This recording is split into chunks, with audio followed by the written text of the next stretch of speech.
देखो तेरी तस्वीर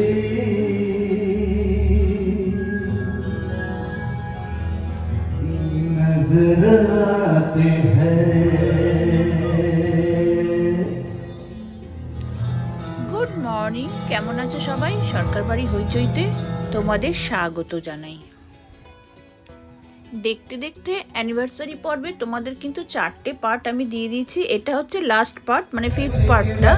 তোমরা দেখো, এখানে কিছুই না, কিছু নাচ গান আর কিছু আড্ডা খাওয়া দাওয়া এইসবই রয়েছে লাস্ট পার্টটা। তবে এর মধ্যে কিন্তু একটা বিশেষ চমক আছে, সেটা হচ্ছে বাসের মধ্যে আমাদের অ্যাঙ্কার কী করেছে সেটা কিন্তু তোমাদের দেখতে হবে। আর লাস্ট পার্টে মামা ভাগ্নের নাচটাও কিন্তু দারুণ অ্যাট্রাকশন করেছে আমাদের সবাইকে, সেটাও কিন্তু তোমরা একটু ধৈর্য ধরে দেখো।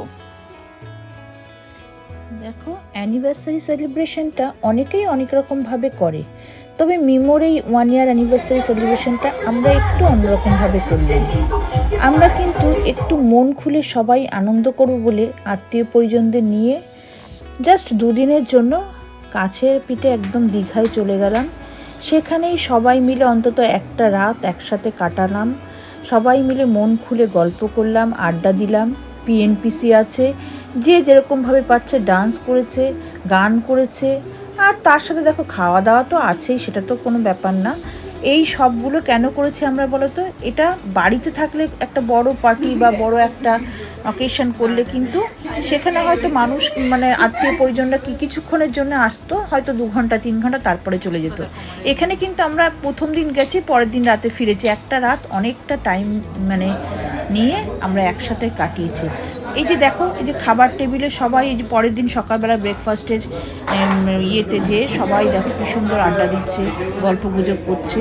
এই যে একটা মানে নিরিবিলি যে উপভোগ করা আনন্দটাকে বাড়িতে থাকলে কিন্তু তুমি সেটা কখনোই করতে পারবে না। কারণ বাড়িতে তোমার ফোন আসবে, এ আসবে, ও আসবে, ডাকাডাকি করবে। সেই জিনিসটা কিন্তু একমাত্র এখানেই সম্ভব। তবে সবাইকে, অনেক আত্মীয় পরিজন আছে, অনেক কাছের মানুষদের সবাইকে নিয়ে যাওয়া তো একসাথে সম্ভব হয় না। তাই যে কয়জন মিলে পেরেছি, একটু বন্ধু বান্ধব, একটু আত্মীয় স্বজন সবাইকে নিয়ে আমরা মানে প্রথম দিন গেছি সকালবেলা ভোরবেলা উঠে, আর পরের দিন রাত্রে বাড়ি গেছি। আবার দেখো, আমরা কিন্তু কারোর কোনো পার্সোনাল গাড়ি নিয়ে যাইনি। হ্যাঁ, যাদের হয়তো খুব অসুবিধা বা যারা একটু আগে পিছিয়ে গেছে তারা হয়তো নিয়ে গেছেন, কিন্তু আমরা কিন্তু একটা বাস বুক করেছি যাতে সেই বাসে সবাই মিলে আনন্দ করতে পারি। দেখো, আমার দিদি আর বোন পিএনপিসি করছে বা নিজেদের মতন করে গল্প করছে। হ্যাঁ, মিমো দেখো বন্ধুদের নিয়ে আড্ডা দিচ্ছে। এই যে এই জিনিসগুলো একমাত্র কিন্তু কোথাও একটু কাছে পিঠে, কোথাও দিয়ে যদি, এই দেখো দেখেছো ওরা কিরকম আড্ডা দিচ্ছে, কোথাও যদি আমরা এক রাত্রি কাটাতে পারি তবেই কিন্তু সম্ভব, না হলে কিন্তু সম্ভব না। আর সেইটা করার জন্যই কিন্তু আমরা ছুটে গেছি সবাই মিলে। আর প্রত্যেকে আমরা খুব এনজয় করেছি, যারা গেছে তারাও প্রত্যেকে এনজয় করেছে, খুব ভালো লেগেছে। এইভাবেই আমরা মিমোর 1 ইয়ার মানে অ্যানিভার্সারিটা সেলিব্রেট করলাম। যাক, এরপরে তো তোমার রাতের ব্যাপার মিটে গেছে। সকালবেলা দেখছো সব মানে ব্রেকফাস্টও করে নিয়েছে, আমাদের বাস দাঁড়িয়ে গেছে। তারপর দুপুরবেলা লাঞ্চ করে কিন্তু সবাইকে আবার বাসে উঠে বাড়ি ফেরার দিকে রওনা দিতে হয়েছে। সবারই একটু মনটা খারাপ। এই যে সবাই দেখো, কেউ যারা গাড়ি নিয়ে গেছেন তারা গাড়িতে মালপত্র ব্যাক আপ করছে, কিন্তু আমাদের তো এখন ফিরে যেতে হবে যতই মনটা খারাপ হোক। খুব খুব আনন্দ করলাম। তোমরাও একটু একটু করে, যার জন্য তোমাদের পাটে পাটে আমি দেখালাম, হয়তো পুরোটা দেখাতে পারিনি, কিন্তু তোমরা আন্দাজ করেছো যে কীরকমভাবে আমরা সেলিব্রেট করেছি। যাই হোক, এবার বাড়ি ফিরে যাওয়ার পালা। তবে তোমরা কিন্তু দেখতে ভুলবে না, বাসের মধ্যে কিন্তু বিরাট চমক আছে, মানে দেখলে তোমরা মানে হাসবে না কি করবে তোমরা নিজেরাই বুঝতে পারবে না। হ্যাঁ, সেটা কিন্তু তোমরা অবশ্যই দেখো। আমরা ফিরে যাচ্ছি। যে তুমি আমার শেষ, তুমি আমার রাত্রি, জার্নি করলাম, তুমি আমার জঙ্গলের মস্ত বড় কলকাতা বাসে একটু কিন্তু বোর হইনি। দেখো, অ্যাঙ্কার এমন এমন জোক বলছে না, তোমার হাসতে হাসতে মানে প্রাণ বেরিয়ে যাবে, এরকম ব্যাপার। তারপরে তার যদি তুমি নাচ ফাচ দেখো, তাহলে তো আমি সেগুলো সারপ্রাইজ থাক তোমাদের কাছে, তোমরা একটু পরেই দেখতে পাবে, এই এপিসোডের মধ্যেই আছে। তোমরা হাসতে হাসতে মানে গড়াগড়ি খাবে, এরকম অবস্থা। স্বামী অত্যাচার করে তাদের জন্য বউরা এই ধরনের একটা বাণী তুলে ধরছে যে স্বামীর কপালে দিলাম ফোঁটা, স্বামী আমার আস্ত পাঠা, স্বামী তুই মর, আমি আনবো নতুন ঘর। এটা অত্যাচারের জন্য হয়। তখন স্বামী যখন এই কথা শুনেছে, শোনার পর স্বামী তখন বলছি, বউয়ের কপালে দিলাম ফোঁটা, বউ আমার বড্ড মোটা, বউ যেন মরে, আমি শালি আনবো ঘরে। কালিয়া আবার 10 মিনিট পরে আমি এবার গান চালাবো।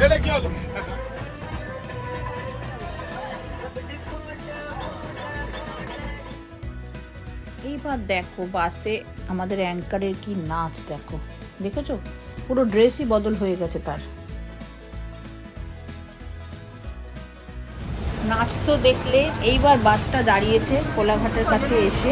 প্রথমেই আমার মা নামলো আস্তে আস্তে, এই যে দেখো মাম নামছে, সব মাসি ঠাসিরা নামছে, সবাই একে একে এখানে নেমে একটু বিরতি আর কি জাস্ট। এবার একটু পাটা ছাড়ানোর জন্য, কোমরটা ছাড়ানোর জন্য সব নামছে। তার সাথে একটু টয়লেট যাওয়া আছে, জল খাওয়া আছে, একটু চা খাওয়া আছে। সবাই নামছে, নামো, ছেলেরা নামছে, ছেলে মেয়ে সবাই নামছে। হ্যাঁ, এই যে টাইমও এক্ষুনি পড়ে যাচ্ছিল আমার নামতে, যে বাস থেকে। এই যে সৃজনীমা নামছে, নিশামা নামলো, এনজয় করলাম। আবার সেম বাড়ি, সেই আবার সবারই মনের মধ্যে চিন্তা যে বাড়ি ফিরে আবার একই কথা ফিরে যেতে হবে। তাই জন্য সবাই একটু মনটাও ভারাক্রান্ত হয়েছে, বেশ এনজয় করতে। এই তোরা আসবি না, আয়। এই যে এখানে এখানে কি আছে, ভারতী হিন্দু হোটেল, এখানে বাসটা দাঁড়িয়েছে, এখানে আমরা একটু চাটা খেয়ে নেব। এই যে যার মতন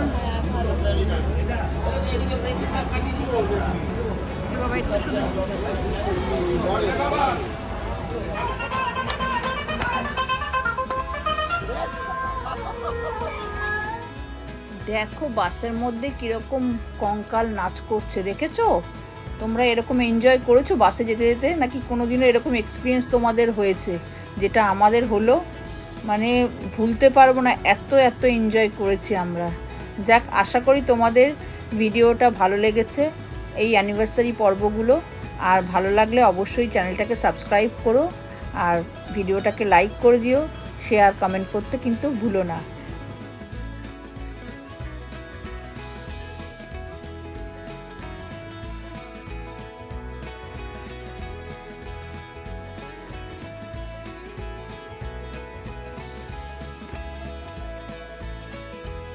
সত্যি বলতে কি, এই যে সবাইকে নিয়ে একসাথে এরকমভাবে এনজয় করতে পারছি, এটাই কিন্তু আমাদের সবচেয়ে বড় পাওনা।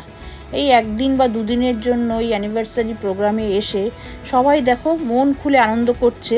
বাসের মধ্যে অ্যাঙ্কার দেখো কত রকম ড্রেস পরে সবাইকে আনন্দ দেওয়ার জন্য সেজে গুজে নাচ গান করছে, সবাই তার সাথে সাথে নাচছে। এটাই কি বলতো, এই যে সারা মাসে আমাদের যে কাজ করার একটা যে ক্ষমতা, এটা কিন্তু তার বাড়তি অক্সিজেন। দেখো ওইটুকু একটা পুচকু ঘুমিয়ে পড়েছিল, সেও কত এনজয় করছে। আবার দেখো কঙ্কাল আবার ওকে আদরও করলো।